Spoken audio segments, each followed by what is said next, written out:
Donc là, on nous explique la manière comment a été fabriqué le Mishkan. Et le Midrash là-bas, il ramène comme ça. Il ramène que Bor Olam a créé des choses dans le monde.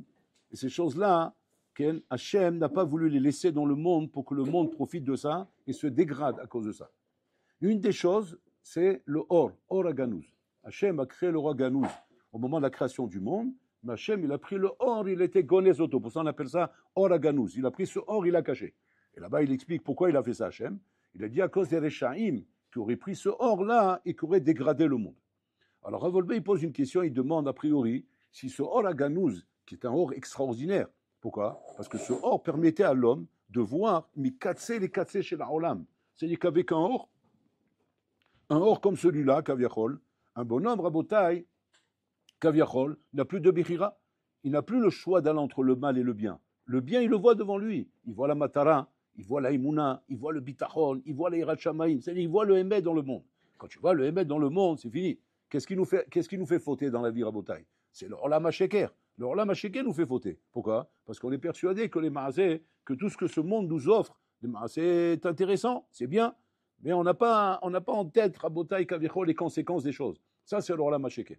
Mais quand un homme, il a le Or Aganouz, et qu'il voit maintenant les conséquences, il voit où l'amène le mauvais chemin, alors Baruch, le bonhomme, il va se dire, je suis Mishmor, je ne vais pas là-bas, moi. Je ne vais pas m'aventurer à toucher à ça, comme un bonhomme en bataille, qui saurait pertinemment que s'il touche à la drogue, il va mourir.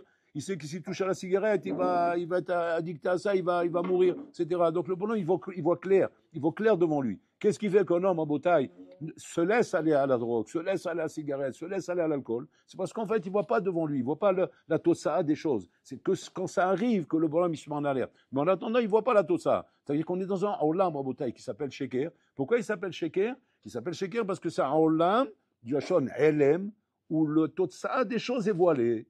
La totsa des choses est voilée. C'est-à-dire qu'on ne te montre pas la totsa des choses. C'est-à-dire que tu ne vois pas les dégâts à quoi ça va amener. Un bonhomme, Pitom, il a pensé à un plan de folie. Il dit, pourquoi faire des études? Je vais faire des magouilles. Il y a des magouilles dans le business. On peut gagner l'argent très vite, ouais, très rapidement. Et en 2 temps, 3 mouvements, Habibi, on se trouve millionnaire, musulman. Pourquoi on commence à faire des études de galère? Me mettre à m'étudier des études pendant 8 ans. Après, faire Ishtabloul pour commencer que ça marche. Et pas toujours ça marche. Et gagner quoi? Gagner au goutte à goutte. On va avoir une bonne paye. Mais combien on va gagner? Alors que là, Habibi, il y a des magouilles. Tu peux faire tomber tous les mois, par mois, Habibi, 50 000 euros. 50 000 euros, tac, comme une horloge, Rabotaille. Un truc comme ça, dis-moi, il y a photo. C'est tombé, ça y est. Maintenant, qu'est-ce qui pousse l'homme là-bas? Ce qui pousse l'homme là-bas, hein, c'est que l'homme, il ne voit pas les conséquences, il ne voit pas tout de suite. Maintenant, un homme chacham, il viendrait à côté de lui, qu'est-ce qu'il lui dirait? Mais non, arrête un peu, tu es fou quoi? C'est comme ça qu'on se fait avoir, il tombe après les bonhommes. C'est pas, le bonhomme qui ne voit pas ça, il ne comprend pas ce qu'on veut de lui. Il dit, attends, mais il n'a pas du gain. Le gain, il est trop appétissant. On a envie de le croquer. C'est trop bon, Rabotaille. Pareil, un bonhomme, il voit une meuf, là, fin d'un avion, ça va rouler. Il veut tomber, mais il ne va pas avoir une conséquence. Tu vas tomber. Mais après, qu'est-ce qui va se passer? Tu auras un shemra. Après, tu vas vouloir faire des shidouchim. Après, l'espèce de m'aboul. Pour passer dans des bons shidours, qu'est-ce qu'il faut? Il faut avoir un shem tov. C'est quoi un shem tov? Chamour. Un homme chamour, il n'a pas fait de bêtises. Parce que, qu'est-ce que vous croyez? Quand les parents, ils appellent, Barry m'appelle par exemple, qu'est-ce qu'ils demandent? Première question, il est chamour? Alors, c'est Khalaf chamour? Non, je ne parle pas de Khalaf chamour, je parle du garçon. Est-ce qu'il est chamour ou pas? Alors moi, je sais, bon, je tourne en rond, quoi. Mais ouais, après, ils me coincent, les parents. Parce qu'ils veulent des questions claires, ils posent des questions claires. Il a déjà touché une fille, ce garçon? Bon, c'est Shabbat, peut-être c'est Mouxé, je sais pas si c'est dans la semaine. Mais de quoi je vous parle? Je suis clair dans mes questions. Qu'est-ce que vous allez mourir là? Il est chamour ou pas? Ça y est, tu réponds, il n'est pas chamour, ça y est. Je l'ai grillé le bonhomme. Le bonhomme, je l'ai grillé. Tu vas me dire, mais quoi? Ça va, Besma, il a fait de chouba, il se Makara. C'est le bonhomme, il ne veut pas. C'est un papa, il ne veut pas pour sa fille. Sa fille, elle est chmoura. Il a gardé à sa maison. Il a gardé quand la prunelle de ses yeux comme un kilon porcelaine à la maison. Maintenant, il vient Gouja là-bas. Ouais. Un mahboul il a fait des casses en cou. Maintenant, il veut la prendre à ça, là, une petite poupée de porcelaine. Il veut la prendre comme ça, il a croqué. Tu rigoles ou quoi? Mais va dormir. Je ne vois pas de choses là. Qu'est-ce qui amène l'homme à ces bêtises, Rabotaï? C'est le fait que l'homme, il ne voit pas l'homme. L'oro est un nolad. Il ne voit pas le nolad. Il ne voit pas la totsa de ses actions, combien ça pénalise dans la vie. Des trucs où le bonhomme dit, mais je ne comprends pas, ça y est, j'ai fait de chouva, c'est fini, moi, c'est fini, ces trucs-là. Par contre, c'est fini. Mais pour ce bonhomme, ça n'a même pas commencé, donc il ne veut pas de toi, va te trouver une fini aussi, va te trouver une tonkar comme toi, voilà, tu sais, qui a fait tchouba, et tu prendras ça, tu prends un pneu rechappé, mais lui, c'est un pneu neuf, tu comprends, c'est pas la même chose. Donc on ne peut pas prendre un truc comme ça avec un truc comme ça. Ça, c'est le organus. Maintenant, il demandera Volbe. Mais c'est pas normal, c'est pas logique. Au contraire, si le organus, maintenant, il me permet de voir clair dans ce monde, parce que justement, ça qu'on reproche à ce monde, c'est que ce monde ne me permet pas de voir clair. Je vois pas clair, je vois pas 10 coups à l'avance. Donc c'est pour ça que je me fais avoir. Si maintenant j'ai un organus qui me permet de voir 10 coups à l'avance, mais c'est magnifique. C'est magnifique parce que je vois clair, moi. Je vois à l'avance comme ça, je regarde le machin, je dis attends, je regarde, non, c'est pas bon. Je vois le truc arriver, voilà, le platane, il est là. Mais ça, c'est l'organus qui me montre le platane. Sans l'organus, l'orlam, ALM, c'est Aloun, je vois pas le platane. Le platane, c'est quand je reste seulement que je le prends dans les têtes, en pleine fin, je me rends compte du platane. Mais c'est trop tard. Je suis rentré dans le platane maintenant, c'est trop tard. Mais c'est toujours comme ça, c'est toujours trop tard. Toujours trop tard. Je suis pénalisé par le fait que je ne suis pas sérieux à l'échiva. Je suis pénalisé par le fait que je ne suis pas sérieux dans ma vie. Je suis pénalisé par le fait que je ne suis pas sérieux dans la chevra. Mais malheureusement, c'est qu'une fois que je prends le platane que je me réveille. Mais bon, non, chez l'Orlam, il n'y avait pas un autre moyen? Oui, bien sûr qu'il y avait un moyen. Lequel? Le organus. Ah, il demande à Volbe. Alors pourquoi Hachem, tu casses l'organus? Je ne comprends pas. Si avec ça, le bonhomme, au moment, il va savoir faire le choix, il va faire le bon choix dans la vie, ça va être magnifique. Il aura la Bechira, il fera le bon choix dans la vie parce qu'il aura une bonne indication. Mais là, tu as donné la Bechira, mais elle ne sert à rien la Bechira. Tu as donné la Bechira à un aveugle dans le rocher, ouais, et dans le brouillard où on ne voit rien. Voilà, vous avez toutes les conditions. Aveugle, rocher, dans le brouillard, il ne voit rien. Bon, je me suis répété 4 fois, mais c'est pas grave. D'accord? C'est-à-dire, il n'a aucune chance de s'en sortir, ce bonhomme. En Paris, je ne mise même pas 1 euro sur lui. Il est perdant d'avance. C'est impossible de réussir à Botaï avec tellement d'éléments négatifs contre lui. Alors tu lui donnes au moins quelque chose, dans mes Oraganous. Il dit Ravobe une réponse à Tsuma. Il dit qu'en vérité, c'est un taout yesodi, ça, Rabotai. Un taout yesodi. On a un taout dans la shkafa. C'est quoi le taout? Le taout, c'est comme ça. Un bonhomme est persuadé que s'il avait grandi dans la maison de Baba Saleh, il aurait comme père Baba Mir, comme grand-père Baba Saleh, comme arrière-grand-père Baba Msaoud, et arrière-grand-père Biakov. Il dit, si moi c'était comme ça, c'est fini. Qu'est-ce que j'aurais été? Devine, Kodesh Kodashim. Kodesh Kodashim. C'est réglé avec ça, Rabotai. Taout Yesodi. Rabotai dit, c'est Taout Yesodi. C'est faux, Rabotai. C'est faux. Torah lo Yerusha'i. La Torah n'est pas un héritage. C'est pas parce que tu es le fils, le petit-fils, il a roulé, que ça veut dire que c'est garanti que tu ne vas pas fauter. Non, ça ne veut rien dire. Ta Bechira est donnée. Ta Bechira est donnée de la même manière qu'elle a été donnée à lui. Si lui, il n'avait pas pris en main sa vie, c'est pas parce que son père ou son grand-père, son grand-père était Moshe Rabbeinu qu'il est devenu Moshe Rabbeinu. C'est parce qu'il a pris sa vie en main. Il n'y a aucun moment il peut dire le bonhomme, mais non, il a ce à vote. C'est normal, il a réussi parce qu'il a ce à vote. C'est une erreur, Rabotai. C'est une erreur de Hashkafa. On entend ces mots-là, c'est vrai qu'on entend. On entend ces mots-là. Non, mais lui, il a ce à vote. Lui, il a grandi dans une famille. Lui, il a grandi à Bnei Brak. Il a grandi à Meacharim. Moi, j'ai grandi chez les Zoulous. C'est les Zoulous avec Abdel Mohamed et le Black là-bas chez Merhem, et l'autre là-bas le violeur de vache, et l'autre là-bas le violeur de chienne.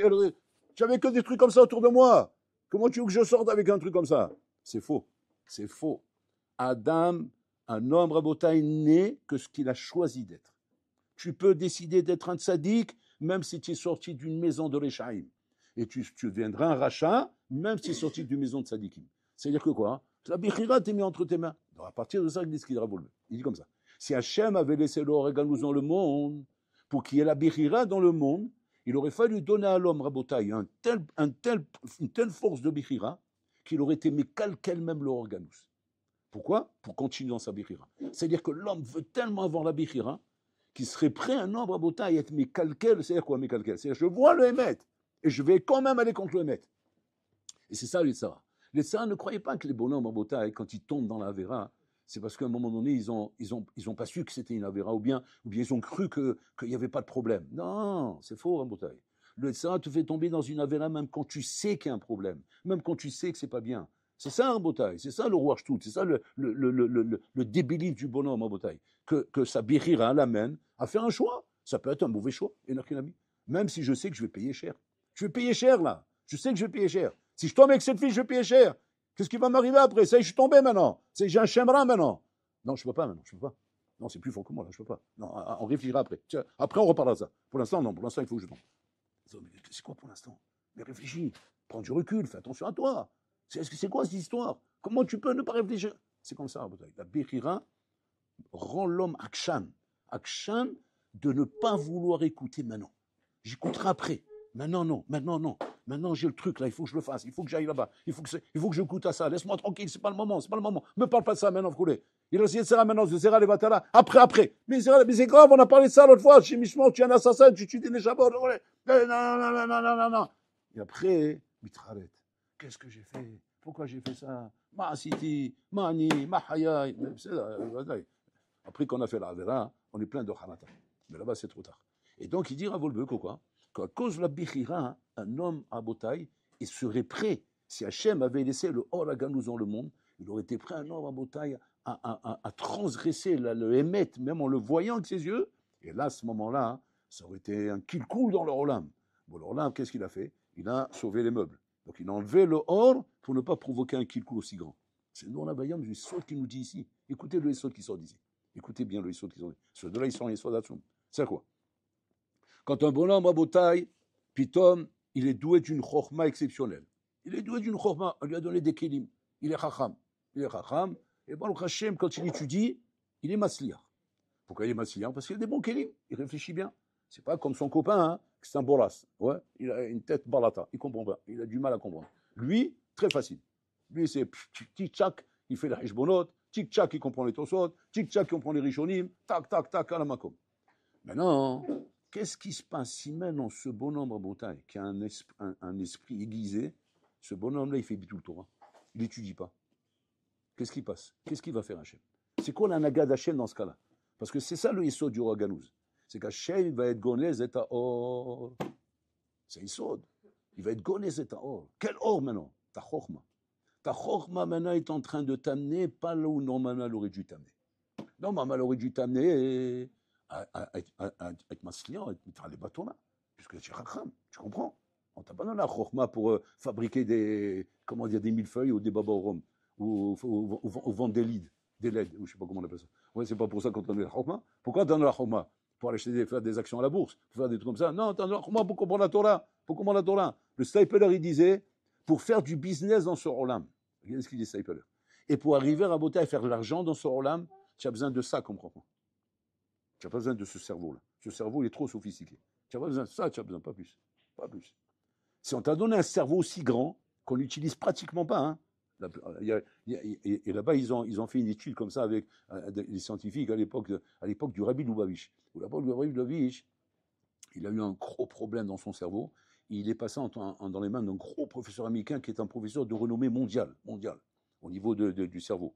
Je ne sais pas comment on appelle ça, c'est des neurologues, je ne sais pas comment on les appelle, ces docteurs-là. Et donc, d'abord, il était scotché, il a dit, jamais vu un cerveau qui était utilisé autant que ça. Jamais vu ça de ma vie. Alors, il a vu des goïms, il a vu des études, il a fait des recherches. Aucun cerveau au monde, même Einstein n'a pas eu un cerveau comme lui. Il a pratiquement utilisé la majorité de son cerveau. Alors maintenant, il a commencé à s'intéresser. Il a dit, c'est bizarre. Qu'est-ce qu'il y a là-bas? Qu'est-ce qu'il y a dans ce genre de bonhomme? C'est un rabbin. C'est un rabbin. C'est un rabbin non plus. Alors, qu'est-ce qu'il y a là-bas? Qu'est-ce qu'il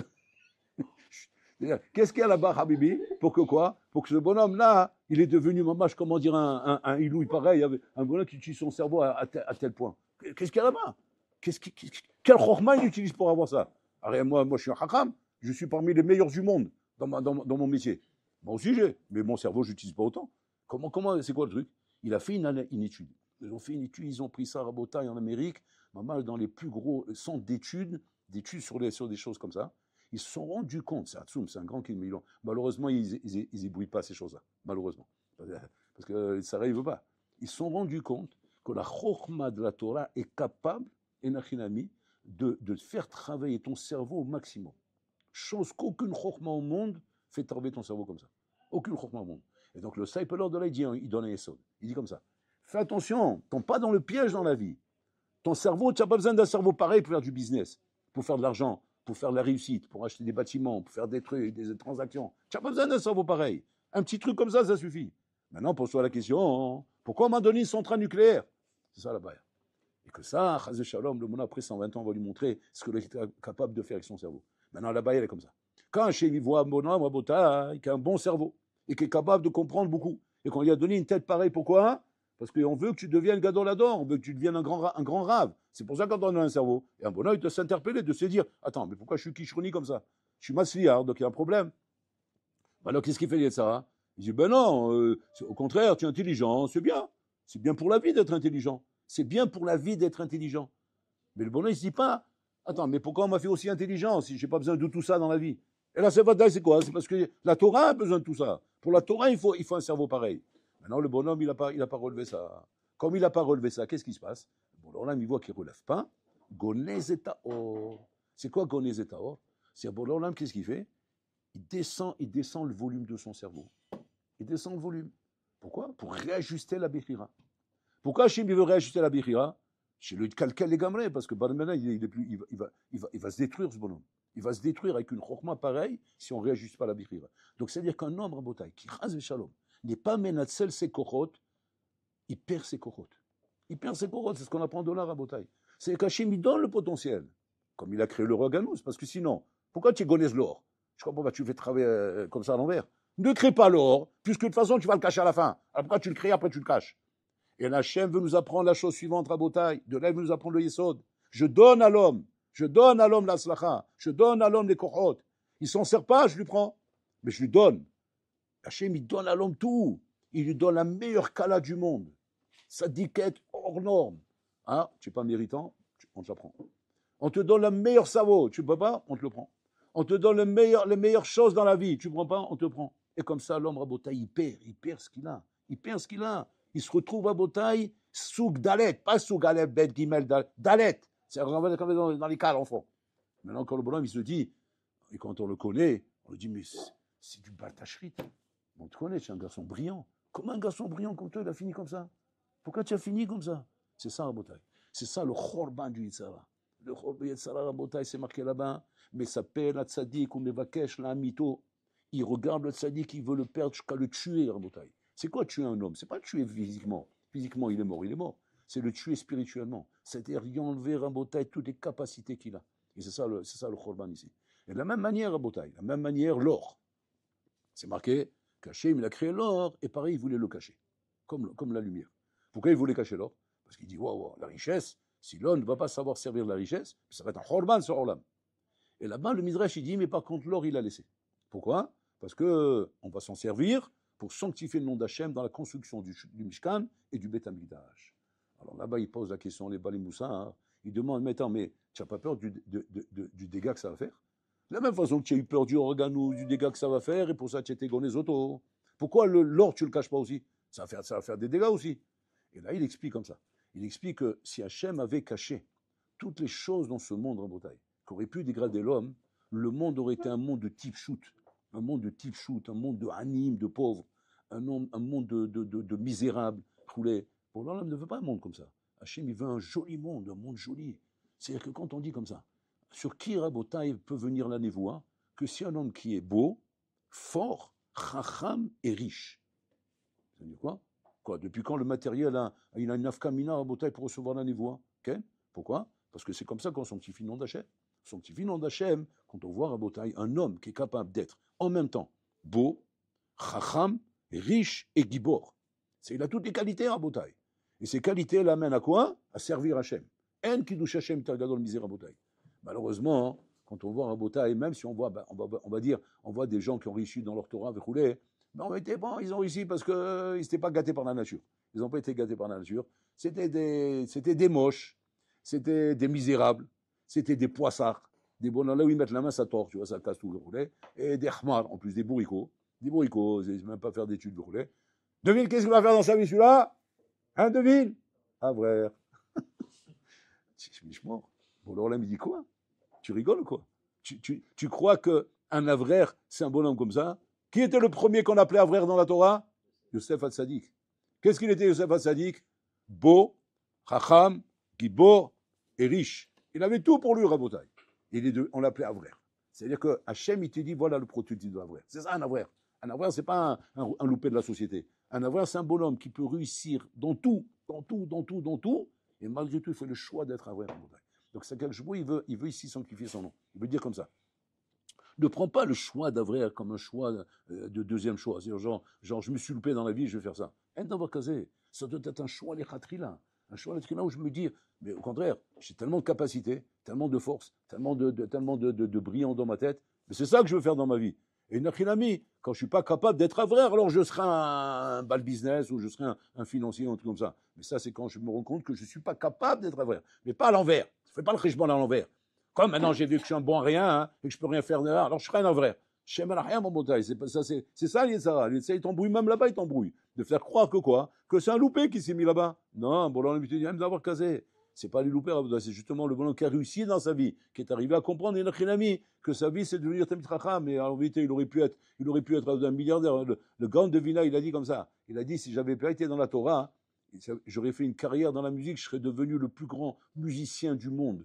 J'aurais eu l'Oscar. J'aurais eu la médaille d'or et j'aurais eu la coupe du monde. C'est-à-dire qu'il se vantait, hein, il se vantait. Une fois, Aaron Kotler, il était dans un voyage après la guerre mondiale, parce qu'Aaron Kotler et Rav Dessler sont ceux qui ont reconstruit le Olam Torah. Aaron Kotler était dans un voyage d'Amérique en Israël. Et dans l'avion, il y avait un bonhomme à côté de lui, c'était un milliardaire américain. Renommé mondial. Même si toi, Zahma, tu dis jamais les journaux, tout le monde le connaît. C'est une renommée mondiale. Il était à côté de Aaron Kotler. Parce que Aaron Kotler, quand il voyageait, il ne le mettait pas en économie. Il le mettait en business class, dans les meilleures classes, les gens surclassés. Et pourquoi ça? Parce que les élèves, ils disaient, c'est quoi la Torah? On ne met pas un Sefer Torah en économie, on le met en business class. S'il y a des gros pleins de soupe là-bas qui se mettent là-bas, oui, parce qu'ils ont du pognon, lui, le haram, on va le mettre derrière, un d'avoir casé, on le met là-bas. Et donc, il se retrouvait à côté de lui. Il se retrouvait comme ça à côté de lui. Et maintenant, le bonhomme là, il commence à parler à Aaron Kotler, et il demande à Aaron Kotler, il dit, excusez-moi, je peux me permettre de vous poser une question? Il parle en anglais avec lui. Et il dit, oui, quand il dit, vous ne sentez pas parasite dans ce monde? Cache le bonhomme. Regardez, moi je fais des affaires, je fais du business, j'apporte quelque chose au monde. Qu'est-ce que vous apportez au monde, vous? C'est un juif, hein, juif milliardaire. Qu'est-ce que vous apportez au monde? Alors il dit, je ne comprends pas la question. Alors il dit, elle est simple ma question. Par exemple, cet avion-là, ouais, pour qui il a été créé? Pour des gens comme moi, qui font du business, qui doivent voyager dans l'autre. Mais toi, qu'est-ce que tu fais là-dedans? Qu'est-ce que tu amènes au monde? Matin, on sait, barolam. Alors il dit, je crois qu'il y a une petite erreur. Il dit, expliquez-moi. Pas shoot. Cet avion, il était créé pour moi. Ce monde, il était créé pour moi. Ce monde, il est pour moi. C'est à moi. Il m'appartient à moi, ce monde. Et cet avion, si moi, j'étais pas là, cet avion n'existerait pas. Il dit quoi? Quelle prétention? Comme s'il regarde un compteur. J'ai jamais vu une prétention pareille. C'est impressionnant ce que vous dites. Alors il explique comme ça. Il dit, je vais vous expliquer comment ça marche. Il raconte avant le Kotler. On croit que c'est la prétention, mais en vérité, c'est Adam Mekir et Mekoum. Il raconte qu'une fois, Aaron Kotler descendait des bignans de Manhattan. Je ne sais pas si une fois vous êtes allé en Amérique, c'est les gratte-ciels là-bas de Manhattan. Il descendait d'un bignan comme ça. Là-bas, c'est 100 étages ou 110 étages, je ne sais pas combien. Donc il descendait d'un bignan comme ça. Il descend en bas comme ça, il sort du bignan. Et là-bas, il y avait un bonhomme, un gros conférencier, qui était venu en Amérique pour faire la conférence du siècle. Ça, c'est à l'époque. Hein, bon, on a passé ce temps. Où il devait faire là-bas 2 démonstrations. Alpi Meda, scientifiquement. 2 démonstrations. Première démonstration, que ce monde a été créé par le Big Bang, et deuxième démonstration, que l'homme descend du singe. Voilà, c'était les 2 démonstrations qu'il devait faire. Et ce bonhomme-là, il arrive là-bas, il devait arriver dans ce bignan là-bas, où il y avait là-bas une salle de conférence immense, et donc il devait prendre l'ascenseur pour monter. L'ascenseur, il descend. Qui c'est qui descend à ce moment-là? Aaron Kotler. Aaron Kotler, comme ça, il sort, et lui, donc, il vient comme ça. Et donc les gens qui l'accompagnent, les journalistes comme ça, avec les photographes urbains, lui il passe comme si rien n'était, et lui il vient pour rentrer là-bas. Et là, il voit Aaron Kotler comme ça. Il regarde comme ça, et il ne bouge plus. Alors les gens, ils sont là en train de le presser. Non, vite, on vous attend, là, on roule. Il regarde, il sent qu'il n'est pas bien. Il dit, qu'est-ce qui vous arrive? Il dit, non, je ne suis pas bien là. Il dit, comment vous n'êtes pas bien? Quel problème? Il y a la conférence là, vous rigolez quoi? Je ne peux pas faire la conférence. Il dit, quoi? C'est quoi la blague là? Mais la conférence, vous vous rendez compte, il y a tous les journalistes du monde ici, tout le monde est en train d'attendre. Le bonhomme, c'est un tueur à gages, c'est une star dans les recherches. Il allait faire la démonstration. Il a dit, ma démonstration est brisée là. Ça y est, c'est tombé à l'eau. Quoi? Mais qu'est-ce qui s'est passé? Il dit, vous n'avez pas vu le bonhomme qui est passé là? Il dit, qu'est-ce que vous avez vu? Alors il regarde là-bas parce qu'il a la caméra, donc il cherche dans les photos. Il dit, ouais, c'est le rabbin là. Il y a un rabbin qui est passé. Ben, quoi, c'est ça qui t'impressionne? Il dit, vous êtes malade ou quoi? Comment je peux dire que l'homme descend du singe quand je vois un bonhomme pareil? Tant que je vous vois à vous, je peux dire l'homme descend du singe. Mais quand je vois cet homme-là, je ne peux plus dire ça. Je ne peux pas. C'est-à-dire qu'il a réussi, Rabotai, à être recalé par Aaron Kotler. Vous vous rendez compte? Un goy, Rabotai, il a pris la tarte de sa vie. Alors maintenant, Aaron Kotler reprend dans l'avion. Il part au bonhomme. Il dit voilà, je suis Aaron Kotler. Comme s'il dit. C'est la prétention. C'est-à-dire, celui dont on parle dans l'histoire, c'est moi. Ah, quoi, c'est vous l'histoire là-bas avec les. Bien sûr, c'est moi. Alors là, il lui parle différemment. La main n'est pas différente. Mais alors, regardez, l'histoire ne s'arrête pas là, Rabotai. Ces deux-là, ils sont assis à côté de l'autre, et chacun a son enfant à côté de lui. Assis à côté de lui. Pendant tout le vol, l'enfant du milliardaire là-bas, ouais, il a rendu fou son père. Rendu fou, un aboul, maman à côté de son père, en train de rendre fou son père. Son père milliardaire, il veut montrer la classe, soi-disant, et son fils, ah bébé, son père le servait. Il l'amène à servir, il lui donne à boire, il lui jette en l'air, il revient, il jette par terre, il revient, il achète une glace, il ne veut plus la glace, il leur balader, et après il achète un truc. C'est pas chaud, mais charrette chez l'eau, le chat au chalut. Et avant le Kotler, il voit, il ne bouge pas de sa place, son fils, mais charrette est à-bas chez lui. Il lui sert à manger, donc il doit avoir. Abba. Au bout d'un moment, l'autre il explose, il dit dites-moi, vous pouvez expliquer c'est quoi la différence? Regardez, moi, je suis un homme milliardaire, j'ai réussi dans ma vie, je suis une réussite de la vie. Mais regardez ce phénomène que j'ai à côté de moi. Vous pouvez m'expliquer c'est quoi votre soi à vous pour avoir un bonhomme pareil? Il dit bah, c'est très simple. C'est la même règle que l'homme descend du singe. Encore une fois avec ça? Oui, je vais vous expliquer. Nous, on vient du monde Sinaï. Chaque génération qui suit est en vénération de la génération qui vient avant. Parce que là-bas, on était proche du Hémet. Là, on s'éloigne du Hémet. Donc, on vénère les gens qui sont avant nous. Vous vous approchez du Hémet et vous éloignez du Sheker. Parce que pour vous, Vadaï, plus on avance dans le monde, et plus le monde progresse, et plus on s'éloigne de la nullité du monde, de l'abrutissement du monde, de l'idiotie du monde que vous étiez au Moyen-Âge, ou bien à l'époque des Gaulois. Ouais, et donc, on est en train d'avancer dans le monde. Alors pour vous, c'est vrai que l'homme descend du singe. Mais nous, on vient de Adam Arishon, de Moshe Rabbeinu, on vient de là-bas. Comme mon enfant, il voit à côté de lui son père. Mon enfant, il peut avoir que du respect envers moi. Comme moi, j'avais du respect envers mon père, ou bien envers mon grand-père, etc. Lui, qu'est-ce qu'il voit? Il voit un tocard à côté de lui. Un tocard qui est plus à la page par rapport au progrès du monde. Donc lui, la Vadek, il ne le respecte pas. C'est ça, Rabotai. Hachem, il habite dans le monde des valeurs. Maintenant, ça dépend où tu mets ta tête, comment tu diriges ta tête dans ce monde. Ce monde, il peut être à Botaï, Pachout, une source de valeur qui va t'amener à savoir construire ton monde. Ou bien il peut t'amener à une source d'échec où tu vas détruire ton monde. La Bechira est entre tes mains. À toi de savoir faire ton choix dans la vie. Tu fais le bon choix, tu vas construire des la mode dans ta vie. Tu fais le mauvais choix, maintenant tu vas détruire ta vie.